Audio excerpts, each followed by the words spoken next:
Time for the Fan Connection presented by AT&T. Every week we invite you, the listener, to connect with us by submitting your questions. At AT&T, connecting changes everything. And on USLNT, our connections with you will help grow the game. Time for the AT&T Fan Connection. JR, talk to us. How are you? Welcome in. Wonderful. How are Good. you guys? Happy birthday, JR. Thank you. Happy birthday. Blast. How old are you, JR? You want to tell the public? No, we're just keeping that a secret. You never ask a lady how old she is. I just ever. did, and it's fine. It's amazing. Happy birthday. What was the best present you got? I know you get presents all the time.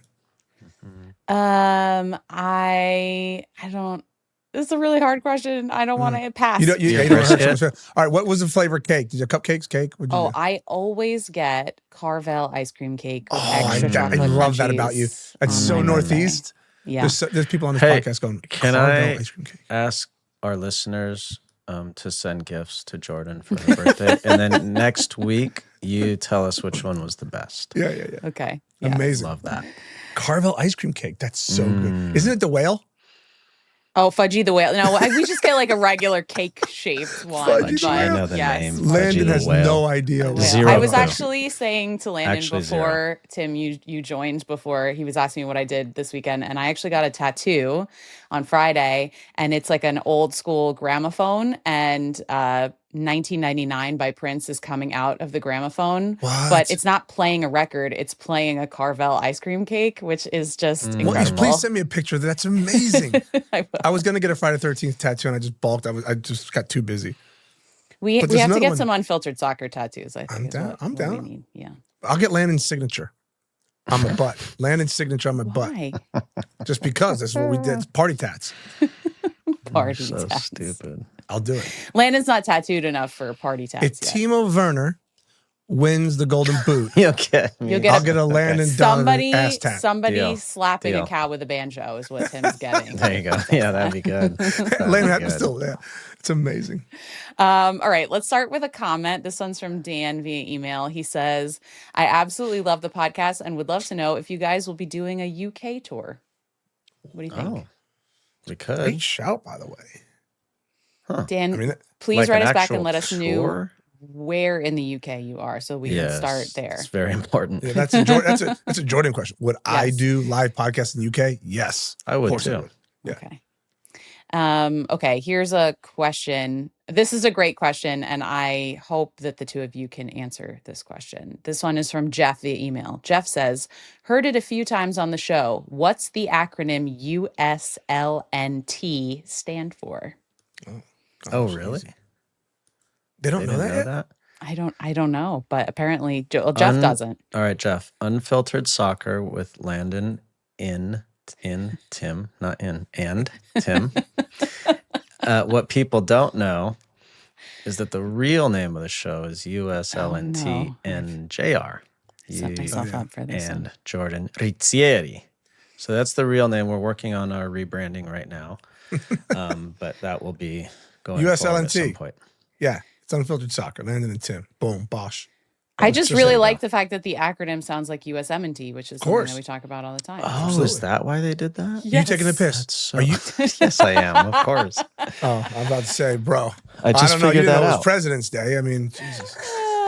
Landon's technically on vacation right now. So when is he not on vacation? I'm He's not at home. on vacation. My kids have been home for a week. I'm not on vacation. Okay. Speaking of USMNT, let's talk about a national team question. This one is from Gerson via Twitter/X. Looks like person with a G at the beginning. So Gerson. I'm sorry if you're Gerson. saying your name wrong. The question is, what are your predictions for the upcoming friendly matches? My opinion is that elite teams like Portugal, Germany, and Senegal will reveal all the weaknesses of this U.S. men's national team. The ball don't lie, and Poch can run, but he will not be able to hide. Triple G was exposed by Colombia. Sounds like a big fan of the national team this time. Who is exposed? Triple G? Triple G. Greg Berhalter. It is a good question. I think we're going to perform well in these games. He left out Belgium too. I think we're going to perform well. Part of it too is I don't know how much these teams put stock in these games. Like the Belgians, Germans. I don't know how much they're Portugal. I don't know. It's hard to know. Like they're probably thinking I don't want to get hurt. I don't want to, and they don't have that same mentality right now that they're all a little on edge, like our national team guys, because they want to start, they want to impress Pochettino. So I don't know how much they'll put into it, but I think our guys will perform well. I don't know about results, but I think we'll perform well. So hang on. So it's Portugal, Belgium, Germany, Senegal, and Germany. It's LD. I think you know this more than anybody because you've lived it. This is going to the opinion, and the game within a game is going to be all over the place. Because here's what I think is going to happen. To your point, we don't know. Is Portugal going to show up with everybody? If Portugal shows up with everybody, and they turn the screw, then it's going to be a tough game. It's going to be a really tough game. Yeah. So do I think the U.S. can perform really well against a top team with their best players versus our best players? Dare I go down this road again? I don't know. Right. They haven't done it, yeah. But I think they can take the ball at times and weather the storm? Sure. Now, does Portugal or Belgium or Germany do that for 60 minutes and then they call off the dogs and then we have a bit more of the game and now the game's, the score sort of evens itself out and we walk away from it going, oh, we had spells. Yeah, maybe. But I think it'll be all over. If I had to say in those 4 games, I think we can play well and beat Belgium. I think we can play well and beat Senegal. And then depending on who Portugal is on the day and who Germany is on the day, I think we're going to have moments where we suffer, which is okay, by the way. That's not a problem. So that would be my take. But again, there's going to be so many like sort of narratives and subplots within these games because of what you said. What I love about this, though, and a shout out as always to Tom King, who helps bring these things together at US Soccer.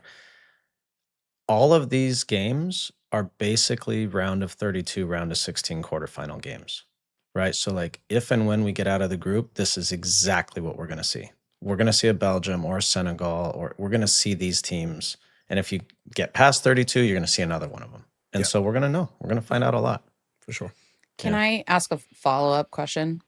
Always. So I guess my thought, Landon, when you said your answer first is, why are we assuming that these 4 countries aren't having their own roster battles where people are trying to make their way onto the World Cup roster and could potentially be, because like I hear what you're saying about like, if they're not going to bring certain people with them, then maybe the game is going to be what it is. But like there may, especially for countries who have deep rosters, I feel like there's even more competition to try to actually make it onto the squad. And this is going to be those guys' last opportunity to make a showing too, right?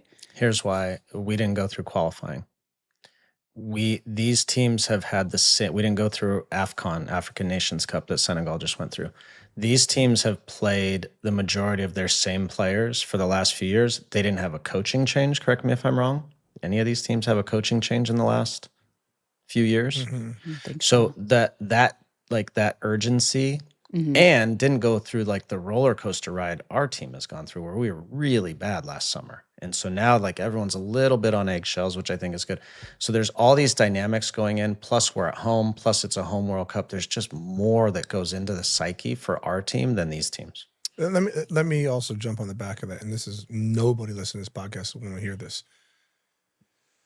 These teams, I mean, barring like Thomas Muller or whomever, these teams don't have any players playing in MLS, right? So all of these teams are traveling. All of them are traveling. Yeah.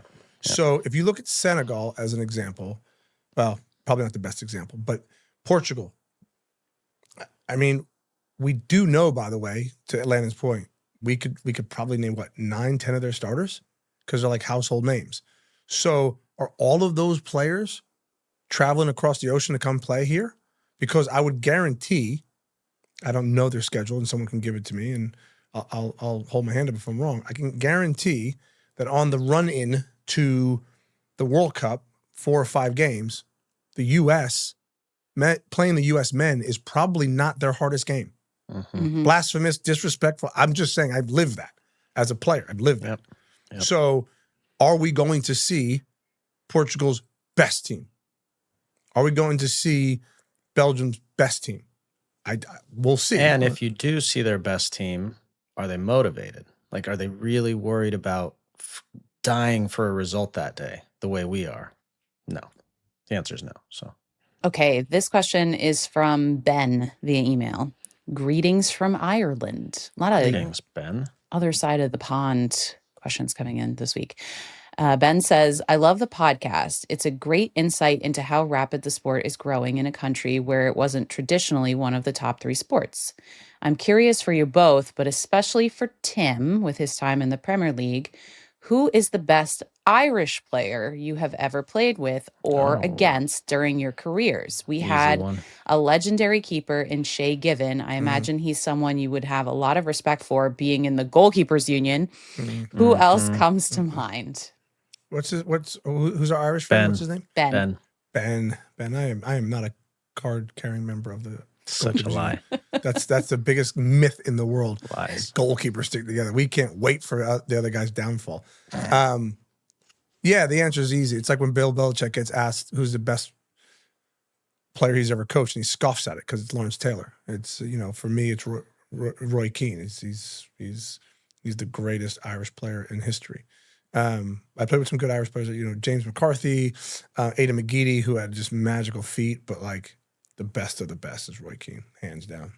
I'm very disappointed you didn't say Seamus Coleman. Shamey. God, I love that guy. Yeah.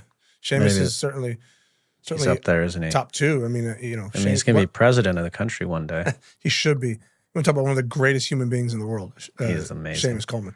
Yeah, for me, real easy, Robbie Keane. Not even close. Yeah. Not even close. Amazing. Yeah, you got some of the best of Robbie. Yeah. Shall we do a new rule? Oh, yes, new ma'am. rule time. Yeah. Okay, I always forget about the new rules. I don't. Me neither. Because at this point, I think we're getting more of them than actual questions. So, well, at some point, the new rules already are ridiculous, and then they've all been used, so it gets even more ridiculous. I think that is a great tee up to this week's question, Landon. Boy. This one is from Leonard via email. Instead of a new rule, how about bringing back an old rule? In 1863, the Football Association's first laws of the game allowed field players to catch the ball. You could not run with it or throw the ball, but a player could make what they called a, quote, fair catch, and then he could take a free kick from that spot. Wild, right? What do you think about bringing that back? That means the ball would have to be in the, you can't pick it up if it's rolling on the ground. No, it'd have to be That's in the air. That's why they call it a fair catch in football, huh? In the NFL? Why? I bet that's where that came from. Because he said it would be, is he saying they used to call it a fair catch? He put it in quotes, so I'm assuming he pulled it straight from the rule. Was he referencing the NFL? I don't know. Maybe. Leonard, email us back and let us know. Hang on. Or put it in the comments. If I'm on the opposite team of Landon and he kicks it in the air, I run and snatch it out of the air. I have to put it down and I get the free kick? Yeah. Mm-hmm. Oh, happy days. That's wild. I think there is a sport. It's Australian rules football is what that's called. Something like that. These all have they have similar elements, huh? All these rugby and football and Gaelic football, they all have similar elements. Yeah, it's a strange one. It's a tough sell. It's a tough sell. What are the ramifications of that? Well, there'd be less long balls. There'd be less long balls. Totally. Because you don't want to risk a long ball. Yeah, everything would be on the ground. Keep it on the floor. Maybe this is what they'll invent to reduce heading with kids. God, stop it. We're so American. Since I don't know. You know what's really funny, though? I was watching the game the other day, and I was trying to explain to my friend, she'd never watched soccer before. I was trying to explain offside, and offside is so easy. And then you try and break it down, and you're going, oh, it's brutal. Oh, you try to explain it, it's brutal. Okay, so you see the white shirt there, the sleeve. Oh. Yeah. And then they're like, well, what about this? Arm, and you're like, and I'm like, I don't know how to explain that. And then you start to realize, it's a complicated rule. Very complicated. Offside is one of those things that you either understand it or you don't understand it. And there's no, eventually you become part of the other side, but. Right. Yeah. Right. Yeah. Okay, so sorry. Right, yeah, we're not doing that rule, but I like the creativity. Yeah. The Leonard, ingenuity. I will say that if you would like to send us, not every week, but if you would like to send us future old rules for us to consider, that would be really fun. You could do a new rule and an old Landon, rule. question for you, since you're covering the World Cup. Have you gotten the FIFA mandate yet on refereeing, on what they're going to crack down on? No, that's always an interesting one. I figured you'd get it first. We'll talk about that actually as we get closer, because inevitably what happens, and I'm going to say the same thing again in 3 months. Totally. the referees go overboard the first few games with whatever it is. Do you remember in was it Qatar that it was like stoppage time was like 20 minutes? Yeah. They were like, we want to get, and it was my first game. I swear to God, at the end of a half, it was 14 minutes. Yeah. Oh, I know. Ian and I are like, dude, are we ever going to go to sleep? Yeah. This is crazy. It's crazy. Yeah, that's right. But they do. They'll crack down on something. They have like 3 rules, like a. You know what we should do? We should next week or something like predict what we think it'll be based on just the way soccer's going in the world. Yeah. Actually, how about fans send in what they predict will be the 3 points of emphasis? Yeah. In the World Cup. Okay, we're asking the ultras what they think the 3 things that referees are going to be 3 points of emphasis that will be down on. based on like what's going on in the soccer world right now. Bro, it's so, and the reason I say that is it's so dumb. One, for 2 reasons. You said it, right? So you said they go so hard on it. Like the first, if it's shirt pulling, they call everything, right? And then in the Premier League this year, which is, you'll laugh at this. So there was a rule, I don't know if you guys remember, at the beginning of the year, the goalkeeper could only hold the ball for a certain amount of seconds. And the referee was supposed to back up like a basketball referee. And when they got to like 4, they were supposed to like give like a hand signal. We ain't seen that. We ain't seen that in like 6 months, bro. We saw it like the first week. Right. And I think you get a corner. You could actually predict, like, because you sit in the meetings before the World Cup, and a head referee will come in and explain it all to you, like what the points of it, and you can actually take advantage of it. So if they say like no holding in the box, the first time you're attacking on a corner, you just fall down, and like they're looking now with VAR, it's a little different, but like you would just try to take advantage of it. Totally. Yeah. Interesting.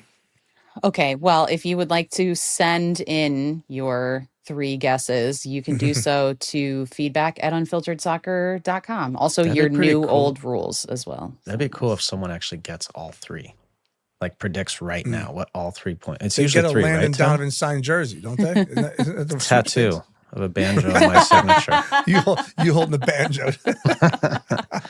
Amazing. All right, thanks, guys. Thanks, JR. Cheers, Happy birthday. Happy birthday.